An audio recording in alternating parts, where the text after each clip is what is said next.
أعوذ بالله من الشيطان الرجيم. بسم الله الرحمن الرحيم.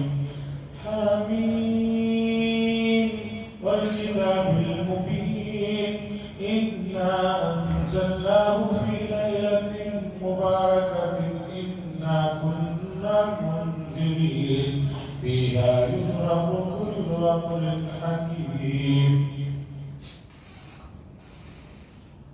حضرات لیجئے، یہ پہلی تاخیرات میں ہم لوگ داخل ہو چکے ہیں. اب انگلیوں پر گنوں کو گنا جا سکتا ہے، اور تاخیرات کا مطلب ہے کہ اب باقی رمضان بہت جلد نکل جائے گا. تو آج یہ تیسرا عشرہ شروع ہو چکا ہے، اور اس عشرے کی اہمیت اس لیے بھی زیادہ ہے کہ اس میں رسول اللہ صلی اللہ علیہ وسلم بہت ہی اہتمام کے ساتھ اعتکاف فرمایا کرتے تھے. اور دیکھیے، آج 25ویں پارے کی ہم نے تلاوت سنی. اس میں کئی آیتیں ایسی آئی ہیں کہ اشارہ بھی کیا جائے تو کافی وقت لگ جائے. سب سے پہلے میں نے جو آیتیں پڑھی ہیں، اس میں اللہ فرما رہے ہیں کہ ہم نے اس قرآن کو ایک مبارک رات میں نازل فرمایا، اور سب کو معلوم ہے کہ قرآن مجید لیلۃ القدر میں نازل ہوا. اور لیلۃ القدر کو تلاش کرنے کے لیے رسول اللہ صلی اللہ علیہ وسلم نے اس عشرے کی تاخیراتوں میں شدت سے حکم دیا. اور وہی پہلی تاخیرات ہے. کیا پتا کہ آج ہی لیلۃ القدر کی رات ہو سکتا ہے کل نہیں، پرسوں ہو، ترسوں ہو، لیکن تاخیراتوں میں تلاش کرنے کا حکم دیا گیا ہے. اب خوش نصیب ہے یہ معتکفین کہ یہ لوگ اللہ کے گھر میں، اس مسجد میں بھی اور دنیا کی جتنے بھی مساجد میں مرد احباب اعتکاف میں بیٹھے ہوئے ہیں، اور بہت سی مائیں اور بہنیں اپنے گھروں میں اہتمام سے جو اعتکاف میں بیٹھی ہوئی ہیں، وہ بہت بہت مبارکبادی کے مستحق ہیں کہ اللہ تعالیٰ نے انہیں لیلۃ القدر والی رات کو جو ہے نوازنے کا فیصلہ فرمایا، تو وہ اعتکاف میں بیٹھے ہیں. اب اعتکاف میں وہ عبادت کرتے ہیں، بڑی اچھی بات. اور کسی وجہ سے عبادت نہیں کر سکے، رات میں سو بھی گئے، تو معتکف کو سونے پر بھی اجر و ثواب ملتا ہے. ایسا نہیں ہے کہ اعتکاف میں بیٹھنے والا اگر عبادت نہیں کرے گا تو وہ اعتکاف اس کا اس اعتبار سے کمزور ہو جائے کہ اس نے عبادت نہیں کی، بلکہ ایک گناہ اس میں فضیلت میں تو رکھا ہی جائے گا کہ وہ معتکف ہے. دوسرا، رسول اللہ صلی اللہ علیہ وسلم نے جن چیزوں سے پناہ مانگی ہے، ان میں جہنم سے بھی آپ نے بہت پناہ مانگی ہے، اور امت کو بھی تعلیم دی کہ جہنم سے پناہ مانگو. اور آج کا جو پارہ ہے 25واں پارہ، اس میں اتفاق دیکھیے، جہنم کا ذکر جس انداز میں کیا گیا ہے، اور جہنم کی ہولناکیوں کا، اس کی شدتوں کا، اس کے اندر کے جو عذابات ہیں اور جو تکلیفیں ہیں، وہ جس انداز سے اس صورت میں، جس کی میں نے آیتیں پڑھی ہیں، اللہ نے کیا ہے، آپ پڑھیں گے، سمجھیں گے تو رونگٹے کھڑے ہو جائیں.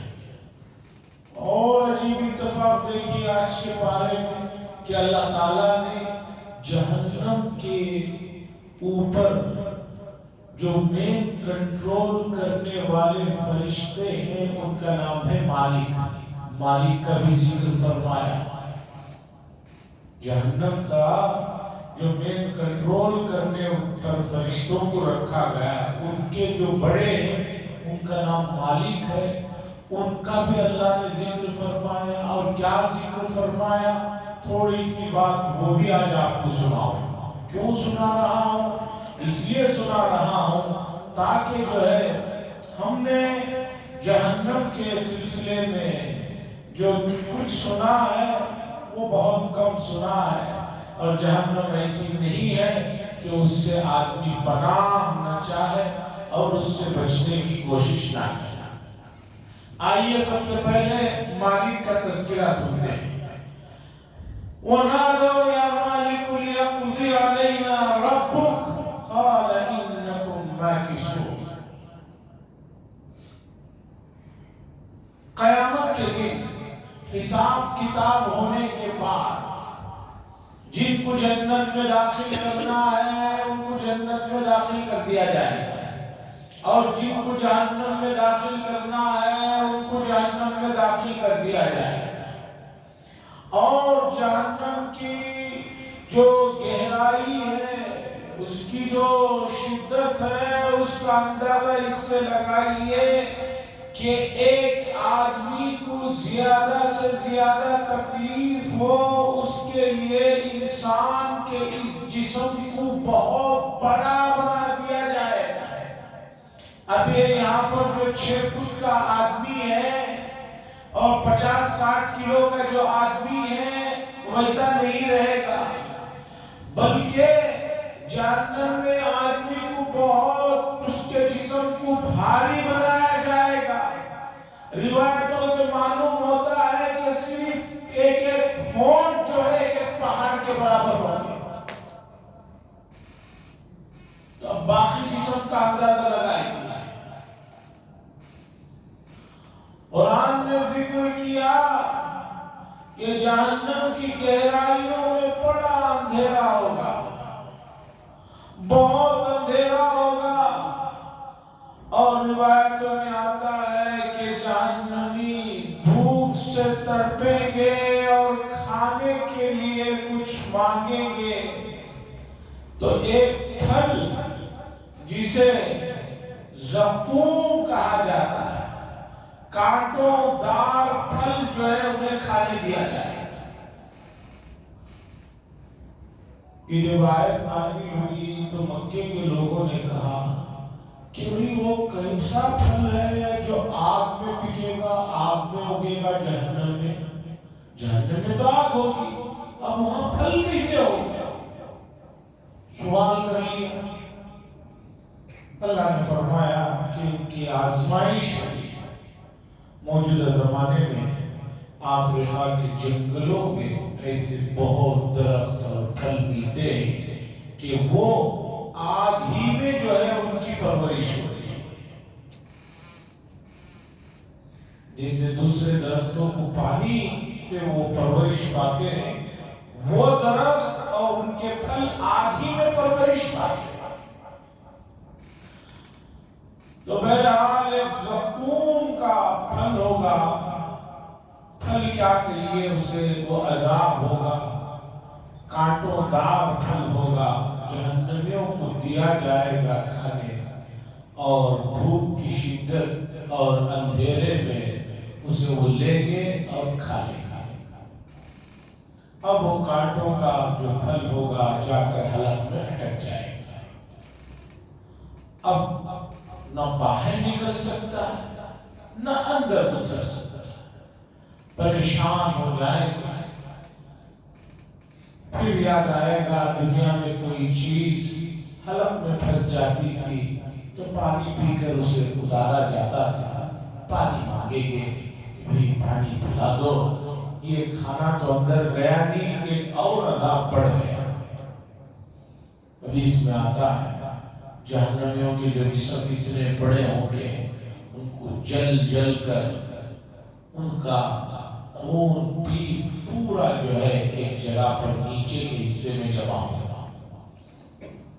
اور آدمی کا جب جب چمڑا نکلے گا فوراً اللہ فرماتے ہیں کلما نضجت بدلناہم جلودا، فوراً دوسرا گوشت اور چمڑا اسے ڈال دیا جائے گا. ایسا نہیں کہ جل کر راکھ ہو جائیں گے، ختم ہو جائیں گے، نہیں. ادھر ختم ہوا پھر ایک نئی چیز اسے جو ہے سیم اس کے اوپر جو ہے چڑھا دی جائے. وہ مانگیں گے کہ بھئی پانی دو، حدیث میں آتا ہے اس جہنم کے کھولتے ہوئے خون اور پیپ کو دیا جائے گا، وہ اتنا گرم ہوگا کہ جب یہ لوگ اسے منہ کے قریب لے کر جائیں گے تو ان کے ہونٹ اس کی شدت، اس کی گرمی کی وجہ سے لٹک کر نیچے آ جائے گا۔ اب لیکن اس سے بڑا عذاب ہے جو حلق میں لٹکا ہے، آدمی مجبور ہوگا، اس کے بعد وہ پیے گا تو وہ جو کانٹوں کا پھل ہے وہ وہیں رکھا رہے گا، وہ تو نیچے نہیں جائے گا، لیکن وہ خون اور پیپ اتنا گرم جب اندر اترے گا تو پورے اندر کے نظام کو نیست و نابود درہم برہم کر دے گا، پیچھے کی راہ سے پوری چیزیں نکل جائیں گی، لیکن تب بھی یہ حلق میں ہی اٹکا رہے گا۔ پھر نیا سسٹم اللہ بنا دے گا۔ تو یہ عذابات ہوتے رہیں گے۔ جہنم کے جو داروغہ ہیں ان کا نام ہے مالک، سالوں سال پکارتے رہیں گے جہنم، سالوں سال، اس لیے کہ قیامت کا جو ایک دن ہے وہ 50,000 سال کے برابر ہے۔ 50,000 سنہ، سورہ معارج میں اللہ نے کہا 50,000 سنہ، 50,000 سال، جو دنیا کے 365 دن ہے جسے ایک سال کہتے ہیں، ایسے 50,000 سال ڈالیں گے تو وہاں کا ایک دن ہے۔ پکارتے رہیں گے جہنمی، بڑی مدتوں کے بعد ایک دن مالک صاحب کہیں گے کیا بات ہے، کیوں اتنا چیخ رہے ہو، کیوں اتنا چلا رہے ہو؟ پورے مل کر کہیں گے کہ اللہ سے بات کرو اور ہمارے اوپر موت کو طاری کرا دو۔ موت تو آنے سے رہی ہو، دنیا میں تو آدمی گھبراتا ہے، خودکشی کر لیتا ہے یا مر جاتا ہے، وہاں تو موت بھی نہیں ہے۔ کئی ہزار سالوں کے بعد مالک کہیں گے کیا بات ہے، کیوں اتنا ہلہ مچا رہے ہو، کیوں چیخ رہے ہو؟ وہ کہیں گے منادو یا مالک لیقضی علینا ربک، اللہ سے کہو کہ ہم پر موت طاری کر دے، اس جھنجٹ سے ہمیں آزاد کر دے۔ مالک صاحب کہیں گے ٹھیک ہے، اللہ کے دربار میں تمہیں بات رکھی جائے گی۔ تو جہنمیوں کو بڑی امید ہو جائے گی، چلو اب اللہ کے پاس وہ بات رکھیں گے، ہماری درخواست قبول ہو جائے گی اور اس کے بعد ہمیں ہمیشہ کے لیے موت آ جائے گی۔ روایتوں میں آتا ہے جہنمی بہت زمانے کے بعد داروغہ سے بات کرنے کے بعد مالک سے بڑے خوش ہو جاتے ہیں کہ اب مسئلہ حل ہے۔ اس کے بعد مالک اللہ سے بات کر کے کہتے ہیں کہ اللہ نے کہا ہے پڑے رہو یہیں، تمہیں موت نہیں آئے گی۔ قال انکم ماکثون اخسؤوا فیہا ولا تکلمون، اور دھنکار کر کہیں گے اب آئندہ بات مت کرنا، ایسے ہی پڑے رہنا، اب تمہیں موت بھی نہیں آئے گی۔ حدیث میں آتا ہے کہ اب تک تو امید میں عذاب سہ رہے تھے کسی دن تو مریں گے، اور جب یہ بتا دیا جائے گا کہ اب موت نہیں آنے والی ہے تو اب اور زیادہ وہ عذاب محسوس ہوگا۔ آدمی ایک امید میں شدت کو برداشت کر لیتا ہے، جب پتا چلتا ہے کہ نہیں بھائی وہ شدت ختم ہونے والی نہیں ہے، کوئی امید ہی نہیں ہے، کوئی آرزو نہیں ہے، کوئی انتہا نہیں ہے، لا يذوقون فيها الموت الا الموتة الاولى ووقاهم عذاب الجحيم ذق انك انت العزيز الكريم۔ کہہ دیا جائے گا موت نہیں آئے گی، اور ادھر جنتیوں کے اللہ نے احوال سنائے کہ ان کے لیے وہ چیزیں ملیں گی کہ جس کی وہ تمنا دنیا میں کیا کرتے تھے۔ ان سب چیزوں سے پہلے جنت میں جنتیوں کو داخل کرنے سے پہلے وَنَزَعْنَا مَا فِي صُدُورِهِم مِّن غِلٍّ، سب سے پہلے ان کے دل کے اندر سے کینہ، حسد، حرص، بغض کو نکال دیا۔ اس لیے کہ ایک آدمی جنت میں گیا اور اسے پتا چلا کہ میرے دوست کو بھی اتنی ہی جنت ملی ہے، اب دنیا کی طرف سے ٹینشن شروع ہو جائے گا۔ ارے بھائی اسے بھی مل گئی جنت، ارے فلاں کو بھی مل گئی، اتنی چھوٹی جنت اسے بھی ملی، اب اتنی جنت ملنے کے بعد بھی اسے مستقل ٹینشن رہے گا۔ چونکہ حرص، کینہ، حسد یہ وہ آگ ہے کہ اس میں آدمی دوسرے کے اوپر جو جلتا ہے اسے تو کچھ نقصان نہیں ہوتا، خود ہی جلتے رہتا ہے، وہ تو آرام سے سو رہا ہے، لیکن یہ دن رات جل رہا ہے، جل رہا ہے، کوئی چیز اسے ہضم نہیں ہو رہی ہے، کوئی سکون نہیں مل رہا۔ اس لیے اللہ تعالیٰ جنت میں جنتیوں کو داخل کرنے سے پہلے وہ کینہ، حسد، بغض نکال کے پھینک دیں گے۔ اب جنت میں جنتی کو یہ غم نہیں ہوگا کہ فلاں کو اتنی بڑی جنت مل گئی ہے یا اسے بھی میری طرح جنت مل گئی ہے، بلکہ اسے اس بارے میں کبھی کوئی خیال ہی نہیں آئے گا۔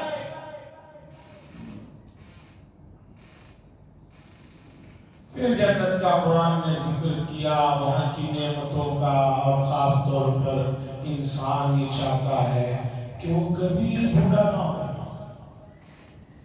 ایک نارمل انسان جب بوڑھا ہونا شروع ہوتا ہے تو وہ بہت جتن کرتا ہے کہ میں کبھی بوڑھا نہ ہوں، ہمیشہ جوان رہوں۔ جنت میں یہ سب سے بڑی فیسلٹیز رہے گی کہ اس آدمی کو جس حالت میں جنت میں داخل کیا جائے گا، 33 سال کی اوسطاً عمر ہوگی، وہ ہمیشہ ہزاروں سال گزریں گے تب بھی 33 ہی کا رہے گا۔ بڑھاپے کا ٹینشن ہی نہیں ہے وہاں پر کہ بھئی بوڑھا ہو گیا ہوں، چلنے پھرنے کا مسئلہ ہے، کچھ نہیں۔ حدیث میں آتا ہے کہ انسان کو وہاں پر، یہاں پر جو ناک کے اندر چیزیں بہتی ہیں وہ بھی کبھی اس کا بھی سامنا نہیں ہوگا، کتنا کھائے کبھی اسے باہر جانے کی حاجت کا مسئلہ بھی نہیں رہے گا۔ اور آدمی سوچتا ہے کہ کھانے کو تو بہت دل کر رہا ہے لیکن کیا کروں، کھاؤں تو پھر جو ہے بیت الخلا کا مسئلہ رہتا ہے، پیشاب کا مسئلہ رہتا ہے۔ جنت میں جنتیوں کو یہ سہولت رہے گی کہ کچھ کھاؤ کچھ پیو، لیکن انہیں کبھی بیت الخلا اور استنجے کی ضرورت نہیں ہوگی۔ اللہ ایک ہوا چلائیں گے جنت میں، وہ ہوا جو ہے انسان کے اندر جو غیر ضروری اجزاء ہوں گے اسے جو ہے خود بخود ختم کر دے گا۔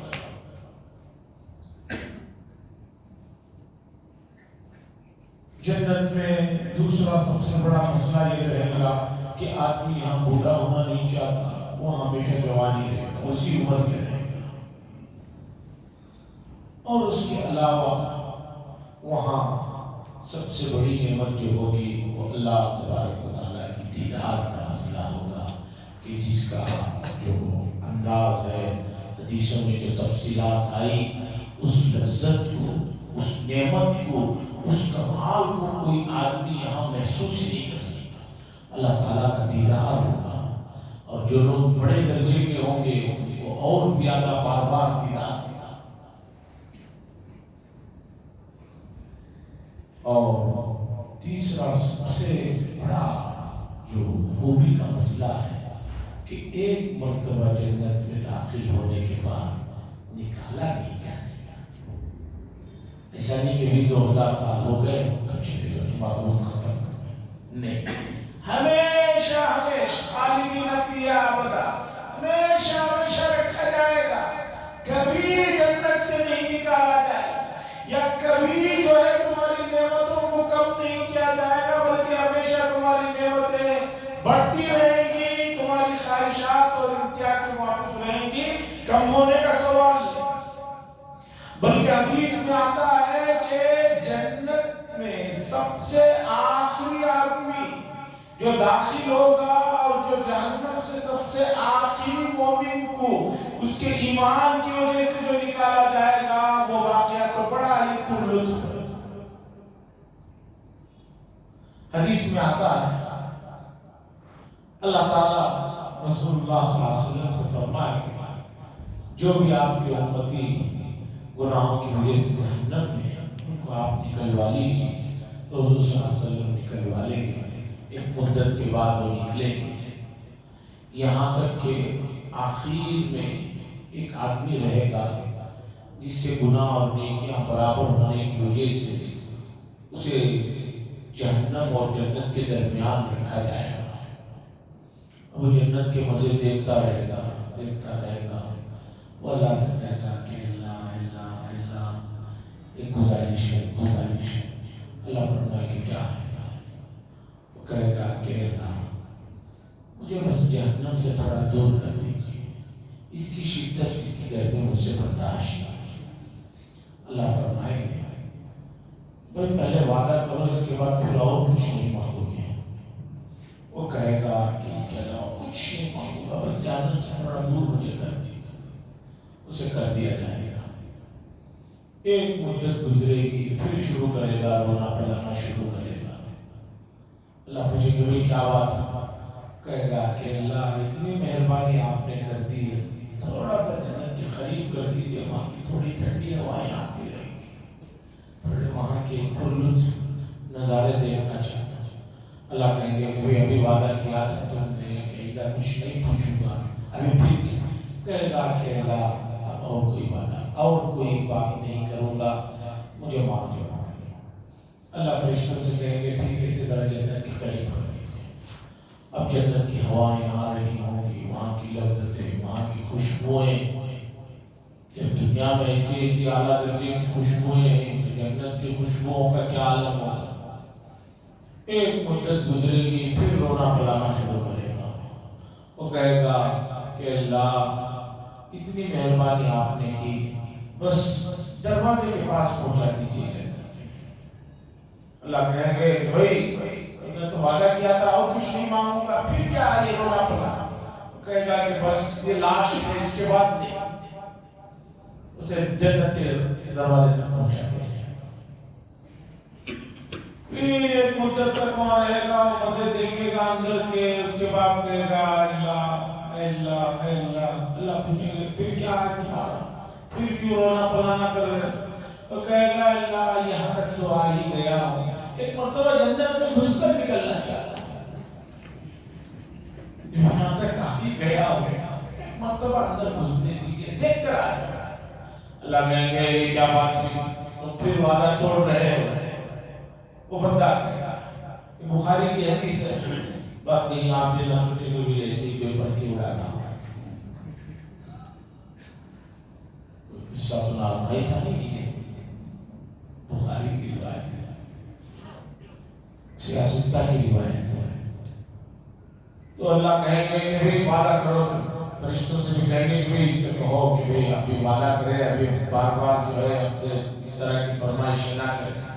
وہ کہے گا کہ اللہ وعدہ ہے، فرمائش ہے، بس اندر جاؤں گا، گھس کے نکل لوں گا، دیکھ لوں گا، باہر آ جاؤں گا۔ اللہ فرشتوں سے کہے کہ ٹھیک ہے، اس صاحب کو ذرا جنت کے اندر بھیج دیجیے۔ وہ اندر جنت کے جائے گا اور جا کر بیٹھ جائے گا۔ فرشتے کہیں گے کہ چلو اب دیکھ لینا، اب نکل لو، باہر تو نکل لو۔ وہ کہے گا کہ اللہ آپ نے وعدہ فرمایا ہے کہ ایک مرتبہ جو جنت میں داخل ہو جائے گا اسے نہیں نکالا جائے گا، اب میں جنت میں داخل ہو چکا ہوں، اب میں نہیں نکلوں گا۔ حدیث میں آتا ہے کہ اللہ یہ بات اس کی سن کر مسکرائیں گے۔ حضور صلی اللہ علیہ وسلم نے اللہ کے مسکرانے کا ذکر فرمایا تو خود بھی مسکرائے، اتنا مسکرائے کہ یہاں کے دانت رسول اللہ صلی اللہ علیہ وسلم کے نظر آنے لگے۔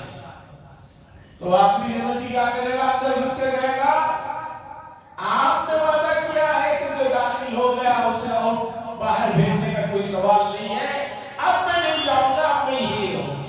اللہ فرمائے گے کہ بڑا ہی یہ انسان جو ہے وعدہ خلاف ہے، ناشکرا ہے۔ اللہ بھی مسکرا دیں گے۔ حضور صلی اللہ علیہ وسلم نے فرمایا اللہ مسکرائیں گے تو وہ بات سنا کر حضور صلی اللہ علیہ وسلم نے بھی مسکرایا، اور اتنا زیادہ مسکرایا کہ آپ کے جو ہے یہ نواجی اندر کے جو دانت ہے وہ نظر آنے لگے۔ صحابہ نے بتایا تو جنت میں داخلے کا یا جنت کی سب سے بڑی خوبی یہ ہے کہ وہاں ایک مرتبہ انٹری ہونے کے بعد نکالا نہیں جائے گا۔ اس جنت کو مانگنے کے لیے، اس جنت طلب کرنے کے لیے اللہ کا نظام دیکھیے، سال میں ایک مرتبہ ایک مقدس مہینہ عطا فرماتے ہیں، تھوڑی سی محنت کرو بہت ثواب ملے گا، پھر اس کے آخری عشرے میں ایک بڑی قیمتی رات کو رکھ دیا کہ ان 5 راتوں کو ذرا محنت اور کر لو تو اس رات کو حاصل کر لو گے تو اور ثواب بڑھ جائے گا۔ آپ کہیں گے کہ بھئی ثواب تو ہم نے بہت کما لیا ہے، ثواب جو کما رہے ہیں اس کی گنتی مت کیجئے، جو گناہ کما رہے ہیں اس کی گنتی ہمیشہ یاد رکھیے۔ ثواب کی گنتی آپ کو یاد رکھنے کی ضرورت نہیں ہے، اللہ کے ناانصافی نہیں ہوگی۔ جو غلطیاں اور گناہ ہو رہے ہیں اس کی گنتی یاد رکھیے تو آپ کو پتا چلے گا کہ گناہوں کا کتنا بڑا پٹھارا جو ہے اپنے کاندھوں پر لے گھوم رہے ہیں۔ تو اس لیے عزیزان گرامی، یہ مبارک راتیں بار بار میسر نہیں آتی۔ اللہ کا فضل دیکھیے کہ مساجد کھلی ہوئی ہیں، عبادت کا موقع ہے۔ چونکہ ابھی وہ کورونا کا دور بہت زیادہ پرانا نہیں ہوا کہ اس دور میں ہم نے دیکھا کہ لوگ مسجد کے اندر آنے کے لیے ترس رہے تھے، گڑگڑا رہے تھے، رو رہے تھے، ماحول نہیں تھا۔ اور ان ایام میں جو لوگ انتقال بھی ہوئے ہیں، کیسی حالتوں میں ان کی جو ہے تدفین ہوئی، ان کی نماز جنازہ کا پوچھئے یا ان کے غسل کا پوچھئے، کیا رہا؟ کچھ نہیں رہا۔ اس لیے یہ جو اللہ کی طرف سے نعمت ملی ہے، صحت کی، تندرستی کی، فراغت کی، وقت کی، اس کی قدر کیجئے اور اسے کام میں لائیے، اس لیے کہ اللہ تبارک و تعالیٰ تو بڑے بے نیاز ہے، ہمیں ضرورت ہے۔ اللہ کو ہماری عبادتوں کی ضرورت نہیں، ہمیں اللہ کی محبت کی، رضا کی، خوشنودی کی، اس کی چاہت کی ضرورت ہے۔ اور اس کے لیے یہ بڑا اچھا ماحول ہے، موسم ہے، اور جو حضرات اس ماحول میں لگے ہیں مرحبا مرحبا، اور جو لوگ اس میں ابھی تک نہیں لگے ہیں، اس ماحول میں نہیں آئے ہیں، نمازوں کے ماحول میں، روزوں کے ماحول میں، اس لیے کہ محلے میں آپ گھومیے، بالکل جو ہے ایسے ایسے ناہنجار قسم کے لوگ پھر رہے ہیں جو روزوں کو کھا رہے ہیں، روزوں کا مذاق کر رہے ہیں، رمضان کی توہین کر رہے ہیں۔ آپ کہیں گے کہ ہو سکتا ہے مولانا ان کو روزہ رکھنے کی سکت نہ ہو، طاقت نہ ہو، اس لیے روزہ چھوڑ رہے، یہ بات بھی آپ کی میں مان لوں گا، لیکن شریعت نے کہا کہ اگر تم روزہ نہیں بھی ہو تو ناہنجار ہو، کھا پی نہیں سکتے، کھلے عام تم اپنے گھروں میں چھپ کر کھاؤ پیو، روزے داروں کے سامنے بیٹھ کر اسموکنگیں کر رہے ہو، ماحول کو گندا کر رہے ہو، مساجد کے سامنے اسموکنگیں کر رہے ہو، اللہ سے ڈرو۔ یہ طاقتیں اور یہ جوانی اور یہ مال و دولت اور یہ آزادی، یہ کوئی بہت بڑی چیز نہیں، ہمیشہ رہنے والی نہیں ہے، ایک پکڑ میں آ گئے اس کے بعد کوئی اس سے نہیں نکل پائے۔ خاص طور پر 25ویں پارے میں جو جہنم کا تذکرہ ہے، اس کی جو شدت ہے، اس کا ہلکا سا میں نے نمونہ آپ کے سامنے رکھا ہے۔ اس لیے ہمیں جنت کی جو طلب ہے وہ تو کرنا ہی ہے، وہ تو مانگنا ہی ہے، لیکن اس سے زیادہ جہنم سے بچنے کی گزارش، اس لیے کہ ہم نے صحابہ اور تابعین کے واقعات دیکھے، سنے، پڑھے، زندگیاں انہوں نے جو ہے فرما برداری میں گزار دی، لیکن کبھی کبھی تابعین کے واقعات میں ایک تابعی بہت بڑے درجے کے رو رہے تھے، شاگردوں نے پوچھا کہ حضرت کیا بات ہو گئی، اتنا رو رہے ہیں، کیا ہوگا؟ کہا بہت بڑی غلطی کر بیٹھا ہو۔ شاگرد پریشان ہو گئے، حضرت تو یہی ہے، کیا غلطی ہو گئی؟ تو انہوں نے فرمایا کہ آج میں نے دعا میں اللہ سے کہہ دیا کہ اللہ مجھے جنت عطا فرما، حالانکہ میرے پاس کوئی ایسا عمل تو نہیں ہے کہ میں جنت کو طلب کروں، مجھے یہ کہنا چاہیے کہ اللہ مجھے جہنم سے بچا لیجیے بس۔ یہ تابعین کا حال ہے، جو دو قرآن روزانہ ختم کرتے تھے، رمضان میں ایک قرآن ختم کرتے تھے۔ آج سیر اعلام النبلا ایک بڑی عربی کی کتاب ہے، علامہ ذہبی کی سیر اعلام النبلا، تقریباً 35-40 جلدوں میں ہے، جس میں انہوں نے، یہ 800 سال پہلے کے بہت بڑے محدث ہیں، اس میں انہوں نے اپنے سے پہلے اور اپنے زمانے کے بڑے بڑے اللہ والوں کے احوال کو ذکر کیا ہے معتبر حوالوں کے ساتھ۔ سیر اعلام النبلا، اس کتاب میں آج یہ چیز ملی، ایک بڑے اللہ والوں کے بارے میں اپنی دوسری مصروفیات کے ساتھ، دیکھیں اللہ نے انہیں کتنے وقت میں برکت عطا کی تھی، 3 روزانہ قرآن مجید ختم فرماتا تھا۔ بعض لوگ کہیں گے کہ بھئی میری سمجھ میں نہیں آتا، یا مجھ سے تو 3 صفحے نہیں پڑھے جاتے، وہ 3 قرآن کیسے ختم کر لیتے ہیں؟ تو میں ان لوگوں سے کہوں گا، چھوٹے چھوٹے بچے بعض موبائل میں گیموں کے اس حد تک پہنچ چکے ہیں کہ بعض بڑے لوگ اس حد تک جو ہے شاید 2 سال میں بھی نہ پہنچ۔ اسکور پوچھتے ہیں کتنا اسکور ہوا ہے گیموں میں، دوسروں سے مدد مانگتے ہیں۔ تقریباً میں 5 سال پہلے کا واقعہ سنا رہا ہوں کہ ولیمے میں شرکت کیا، اس کے بعد دیکھا نیچے شادی محل میں پارکنگ نیچے کے حصے میں تھی، اپنی گاڑی لینے کے لیے گیا تو دیکھا 5-6 بچے، مشکل سے ان کی عمر، کوئی بھی بچہ اس میں 10 سال سے زیادہ کا نہیں ہے، پورے اس پارکنگ کے حصے میں کھیل رہے ہیں اور اس میں ایک دوسرے کو چیخ رہا ہے کہ تھوڑی مجھے مدد بھیجو۔ بہت دیر تک مجھے سمجھ میں نہیں آیا کیا بنگا ہے، پھر آ کر میں نے سمجھا تو بتایا گیا وہ گیم ہے، اس گیم کو کئی لوگ مل کے کھیلتے ہیں، پھر تیسری طرف سے ایک آدمی مدد بھیجتا ہے فون سے ہی۔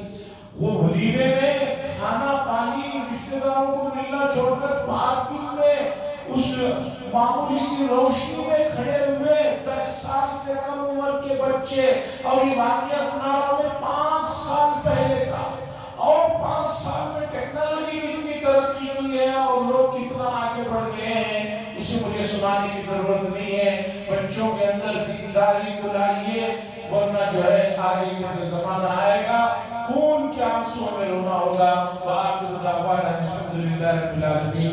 الحمد للہ، شکریہ اللہ، اللہم صلی اللہ علیہ وسلم شفیع نبینا حبیبنا مولانا محمد علیہ وسلم۔ ربنا آتنا فی الدنیا حسنہ وفی الآخرۃ حسنہ وقنا عذاب النار۔ صلی اللہ تعالی وسلم علی خیر خلقہ محمد وعلی آلہ وصحبہ اجمعین۔